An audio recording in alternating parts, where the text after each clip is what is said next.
Iyak ang mga bubonistang, tanganistang, loyalista ngayon ni Da Junior. Nasaan yung galing nito? Lalo na yung mga buhaya sa Kongreso. Lalo na ho si Palaka. Iyak ang magpipinsan dito.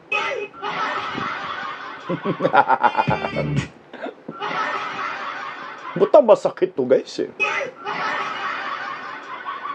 New Year na New Year. Yari yung taga New Yorker, Cubao, Quezon City. Headlines po to ngayon. Ngagba, hindi imbitado sa inaugurasyon ni President Donald Trump sa Amerika. Baka sabihin niyo po fake news. Ito. Basahin niyo. Yung post na yan, medyo dumidipinsa pa nga. Pero dyan sa baba yung gusto ko basahin. Marcos not invited to Trump's inauguration. Pero yung atin daw, si Romualdez yung pinsan din niya. Okay ha? Himay natin. Nasabihin fake news. Ang liwanag sa balita, hindi invited si Ngagba. Pero yung atin, si Romualdez, yung ambasador. Okay, basahin ko yung post ng GMA. Kasi dumipinsa kung bakit hindi invited. Ang sabi ho dyan, Philippine Ambassador to the United States, Jose Manuel Romualdez. Pinsan din niya ni Mal. Ginagago nga talaga tayo. Said he will attend the inauguration of U.S. President-elect Donald Trump on January 20. January 20, I think, sa Amerika. As a President Ferdinand Marcos Jr. was invited to Trump's inauguration, Romualdez replied, as a matter of policy, no head of state is invited. Hindi, wala daw imbitado na head of states. Kaya si Ngagba hindi imbitado. Alal! Saan ka pa?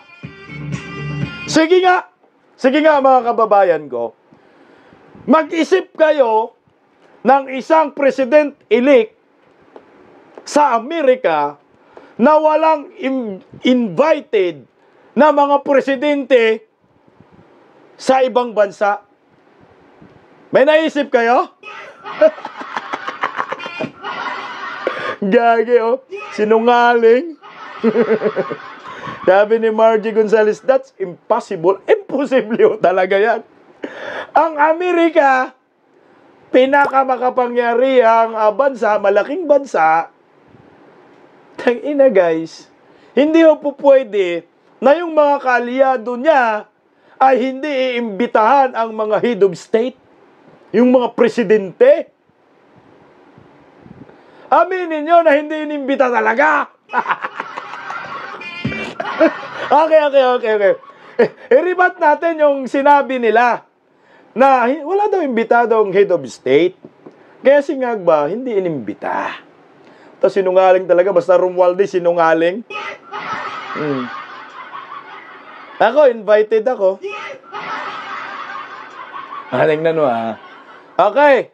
Sa mga bubonistang tanganista, ipagmumukha namin sa inyo na sinungaling ang mga Romualdez na yan. Anong walang imbitadong head of state? Hindi lang inimbita si Ngagba, lahat na dinamay na. Aminin nyo, ayaw talaga ni Donald Trump kay Da Junior, hindi niya type. Tingnan mo, ito. Nod kayo. Paano yan? Sinungaling na daw, kurakot pa. Trump offers inauguration invites to foreign leaders through calls in back channels. Di, tinawagan si Da Junior.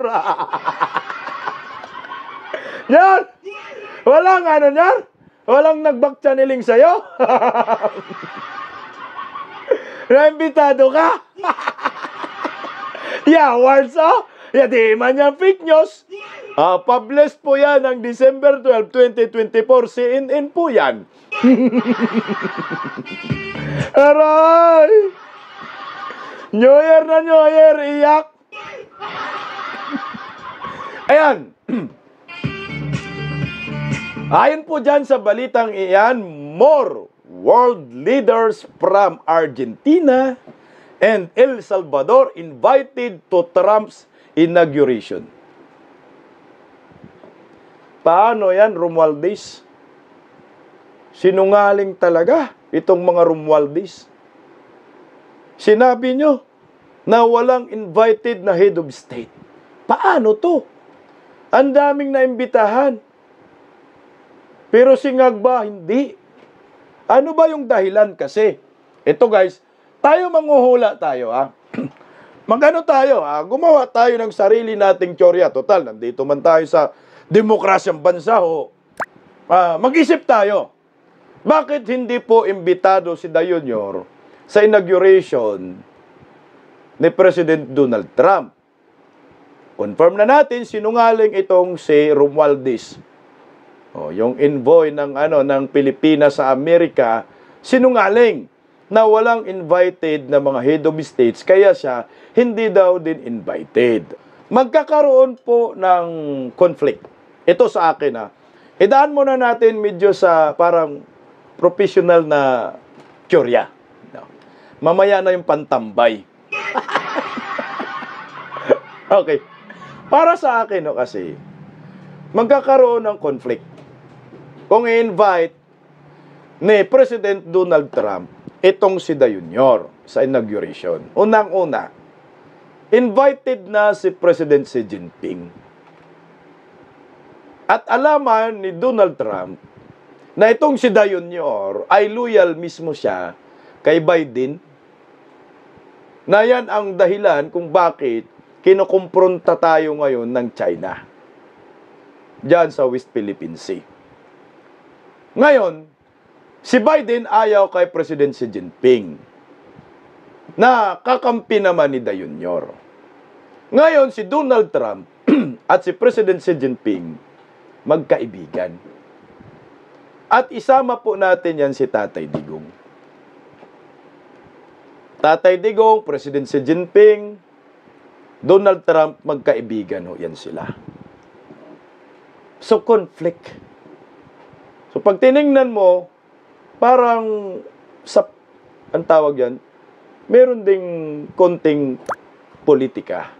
Pag tiningnan mo, alam naman, papuntahin ni Donald Trump itong si Da Junior, na alam niya hindi nagkakaintindihan si Da Junior at si President Xi Jinping dahil tuluyang lumuhod si Da Junior kay Biden. So, ikis. Si Putin pa, sa Russia. So, ikis. Yung Russia, invited din Si Da Junior, wala.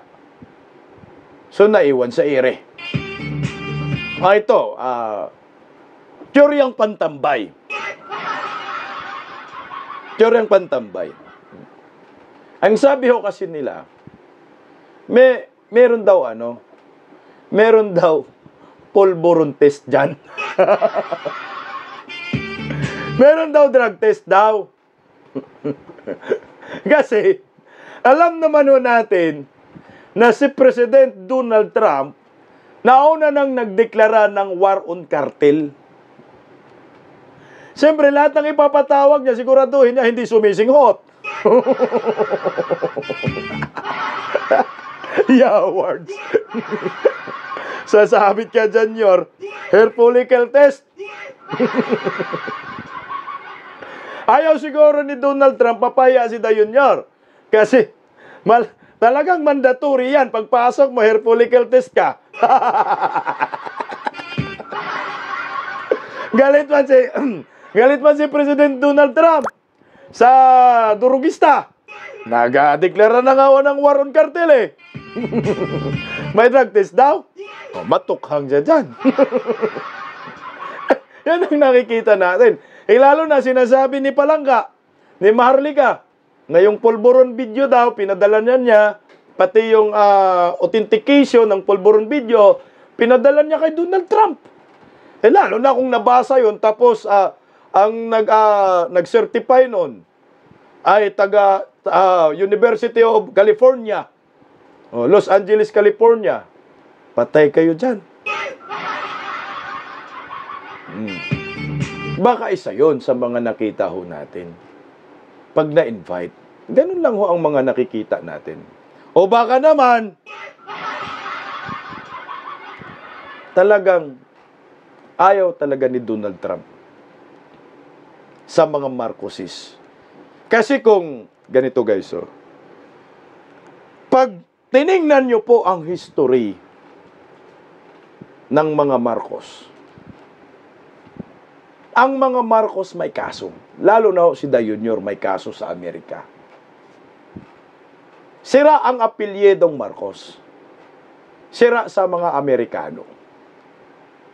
Kung si Donald Trump, kamay na bakal, pareho yung estilo kay Tatay Digong, talagang hindi makapasa si Da Junior sa kalidad ng isang leader na pwedeng makadaupang palad ni President Donald Trump sa kanyang inaugurasyon. Baka masira lang yung mood ni Donald Trump pag nandun si Da Junior. Lalo na biglang gumagano'n si Da Junior.